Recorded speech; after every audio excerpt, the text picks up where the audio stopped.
Buenos días, queridos amigos y amigas. Continuamos el día de hoy con el estudio del libro de Jacobo, libro de Santiago, conocido vulgarmente. Eh, el día de hoy continuamos expandiéndonos sobre el capítulo número 2, ya vamos sobre el versículo 13, 14, donde llegamos a un tema supremamente álgido.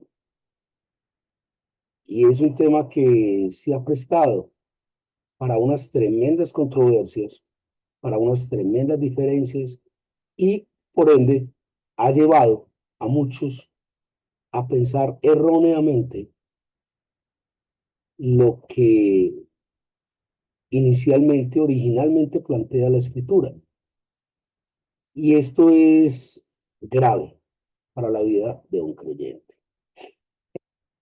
El tema que nos ubica hoy, les mencionaba, está por allá sobre el capítulo 2, el versículo 13, y es un tema que hace referencia al juicio y a la misericordia. De entrada, podríamos pensar que estos dos términos, juicio y misericordia, son opuestos y son contrarios, adversos per se. Pero, perdón, eh, el planteamiento bíblico es un poco distinto.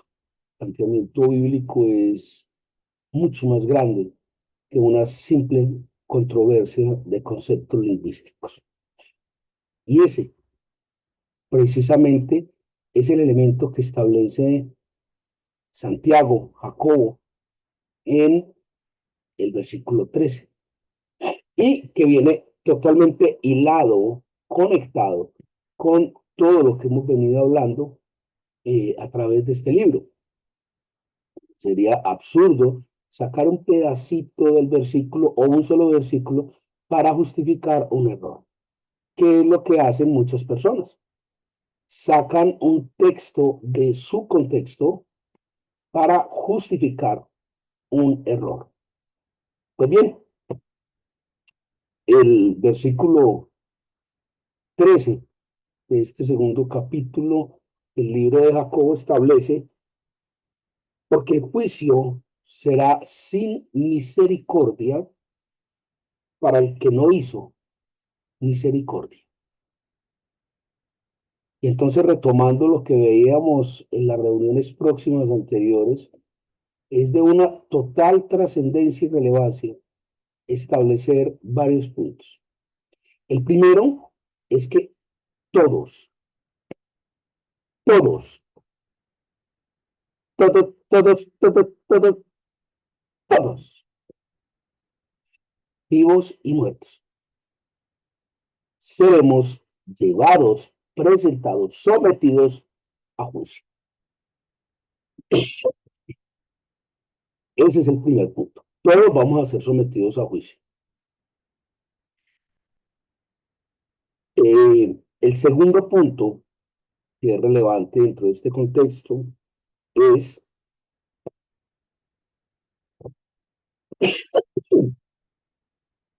perdón, es que cuando seamos sometidos al juicio, solo hay dos posibilidades, no hay más. O somos sometidos a un juicio bajo la gracia, es decir, bajo el pacto con Cristo, o somos sometidos al juicio de una manera taxativa, bajo todo el peso de la ley. No hay otra opción. Primero, todos vamos a ser sometidos a juicio. Segundo, unos estaremos bajo la gracia, bajo la misericordia de Dios, y otros estarán bajo el total peso de la ley de Dios. No hay otra opción. Y eso nos lleva a una dicotomía. Es decir, ¿en cuál de los dos grupos va a estar usted cuando llegue el juicio que le corresponde? Va a estar bajo la misericordia y la gracia de Dios, o por el contrario, va a estar bajo el peso de la ley y será condenado. ¿De dónde podemos sacar elementos para establecer dónde vamos a estar? Pues bien, Jacobo nos da la respuesta. Y es una respuesta clara. Más adelante, si el Señor nos permite en otra charla, vamos a establecer la concordancia entre el planteamiento de Jacobo con las obras y el planteamiento de Pablo con la fe. Y distinto, a pesar que son contrarios o que son planteamientos diferentes, lo que vamos a ver es que uno es consecuencia del otro.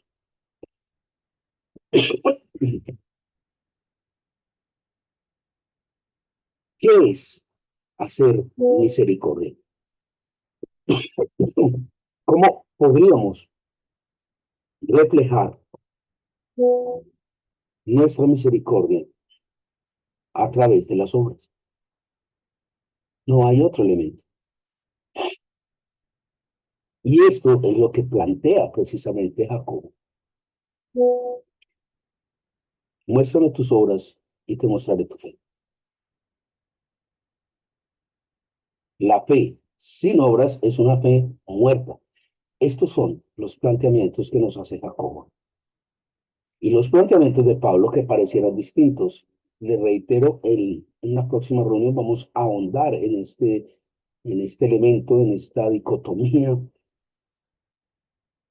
Es muy sencilla, es muy simple. ¿Por qué? Porque somos justificados para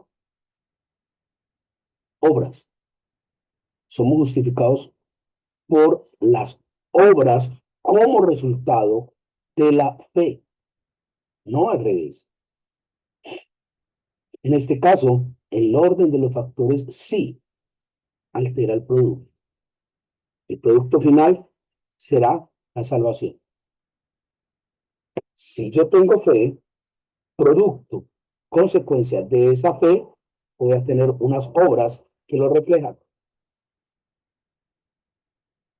Y esas obras, reflejo de esa fe, me llevarán a ser juzgado a un juicio bajo misericordia. Por el contrario, si esas obras no reflejan mi fe, eso me lleva a que seré condenado bajo el peso de la ley. Es simple, ¿verdad? Y entonces, aquí es donde empieza a ponerse escalofriante la cosa. ¿Por qué? Porque entonces se podría entender o asumir el error del que les hablaba hace un momento en la introducción. Y es pensar que nuestra salvación se da por las buenas obras. Cuando el planteamiento, el quid del asunto bíblico, es que nuestra salvación es única y exclusivamente por fe. Ay, entonces me perdí. No, no me pierda.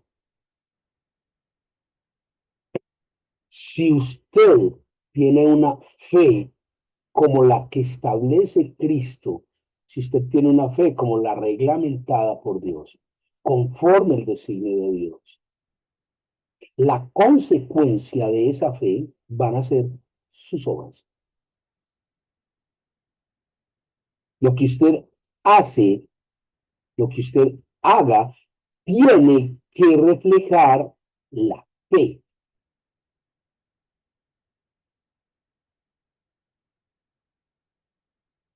Ahora bien, si sus obras no reflejan la fe que usted dice tener, entonces su fe es una fe muerta.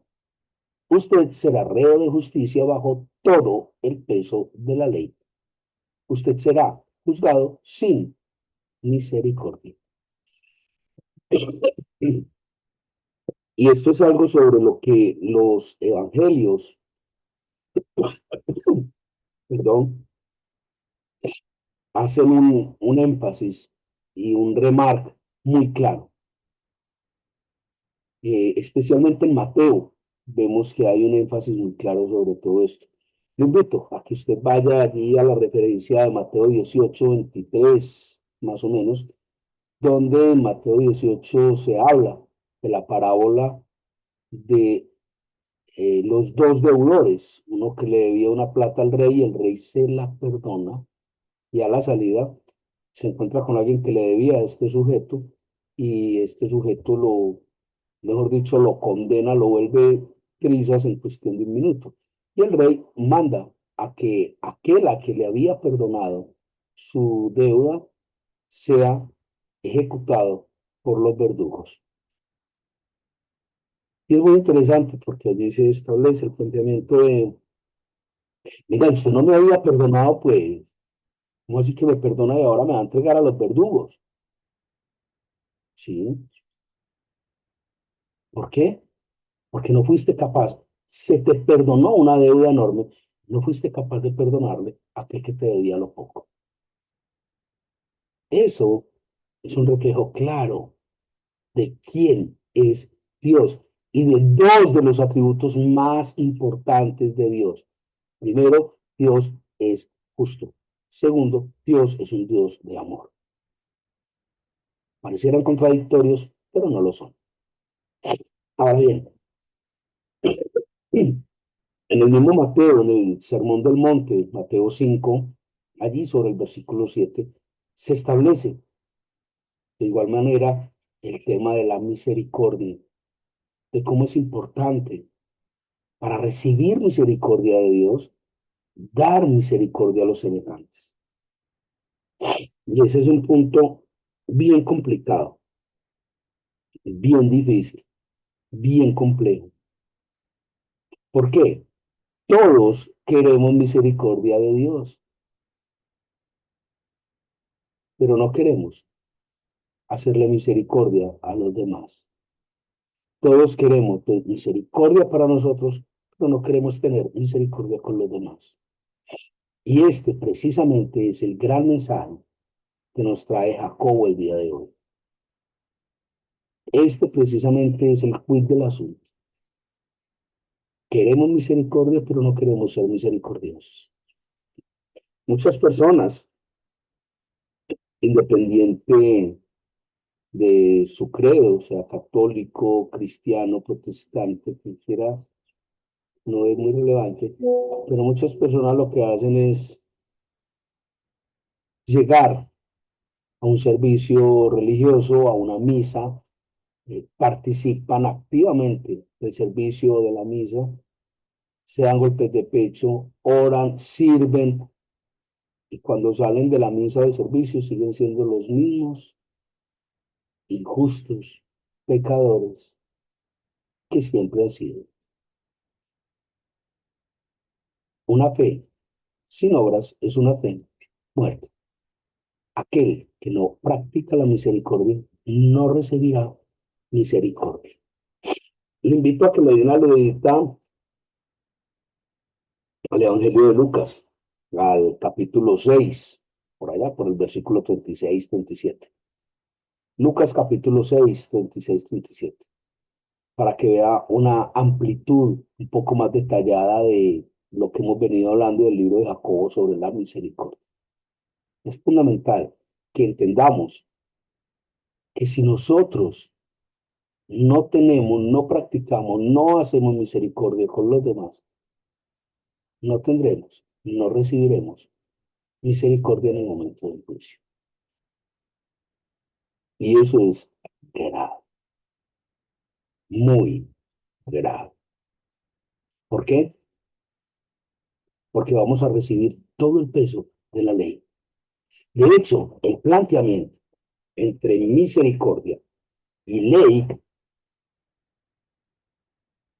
puede entenderse como contrario.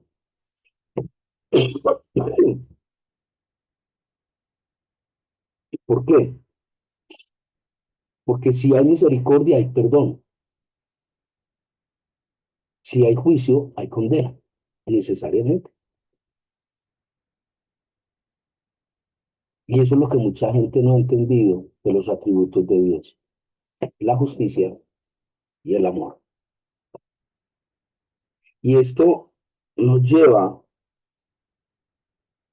a un planteamiento que es mucho más transversal al tema de la fe.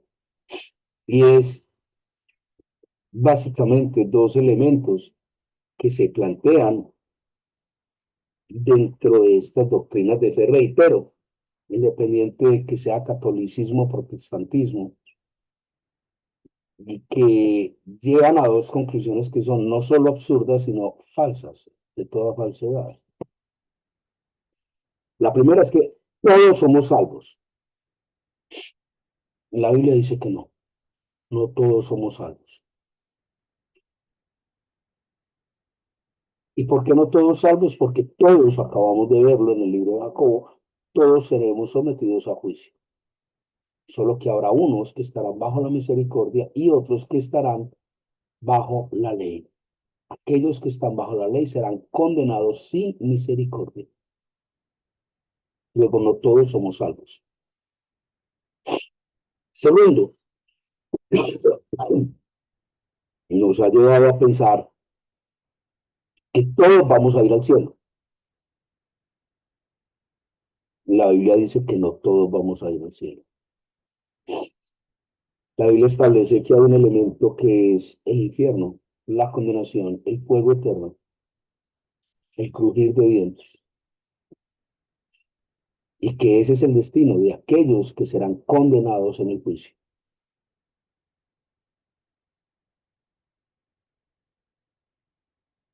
Primera conclusión errónea, torpe, poquita, todos somos salvos. Eso no es verdad. Segunda conclusión errónea, torpe, mentirosa, todos vamos a ir al cielo. Tampoco es verdad. Y esto nos lleva a un corolario, a una conclusión. Y ese corolario es, con esos dos planteamientos, es que como todos somos hijos de Dios, la Biblia dice que no. Todos somos criaturas de Dios, somos creados por Dios, pero no somos todos hijos de Dios. Y la Biblia es muy clara en eso.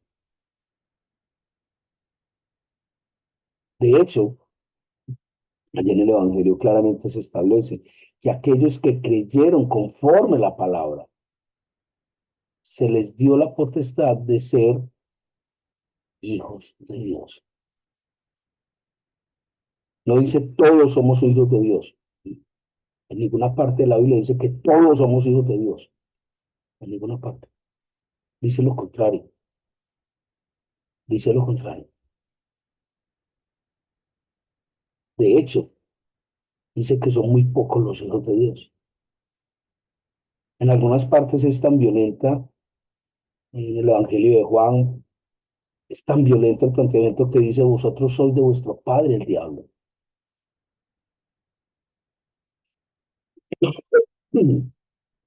Y el planteamiento de que tú eres Pedro y sobre esta piedra edificaré mi iglesia, y Pedro le dice, no, no te vayas para Jerusalén. Cuando él le dice, debo ir, Pedro le dice, no, ni riesgos, allá te van a matar. ¿Y qué es lo que le dice Jesucristo? Ahí mismo, el mismo en el versículo siguiente, apártate de mí, Satanás. A Pedro se lo dijo. Y entonces, venga, no todos somos hijos de Dios. Somos hechos hijos de Dios a través de la fe en el Padre, en Cristo. Pero no todos somos hijos de Dios. Este versículo 13 del capítulo de Jacobo, como les decía en la introducción, es denso, es pesado, es difícil. Y es denso, pesado y difícil precisamente por esto. Porque si se toma fuera del contexto de toda la Biblia, nos va a llevar a conclusiones tan absurdas como esas tres. Todos somos salvos, todos vamos al cielo y el corolario, todos somos hijos de Dios. Y la Biblia, en todo su contexto, es muy clara en afirmar que no todos somos salvos, que no todos vamos al cielo y que no todos somos hijos de Dios. Revise. Si usted dice creer en Dios dentro del contexto del catolicismo, del protestantismo, le recomiendo que le pegue una estudiadita a la Biblia. Es imposible, imposible conocer a Dios y sus atributos por fuera de la Biblia. El libro de los Romanos dice, la fe es por el oír, y el oír por la palabra de Dios. Y también dice que vosotros sois salvos por fe, no por obras. Luego, si usted tiene fe, va a ser salvo. Y producto de esa fe serán sus obras. Dele una leidita, pégale una estudiadita. Y con la ayuda del Señor, nos vemos el próximo martes para dar inicio ya formal a cantar de los cantares.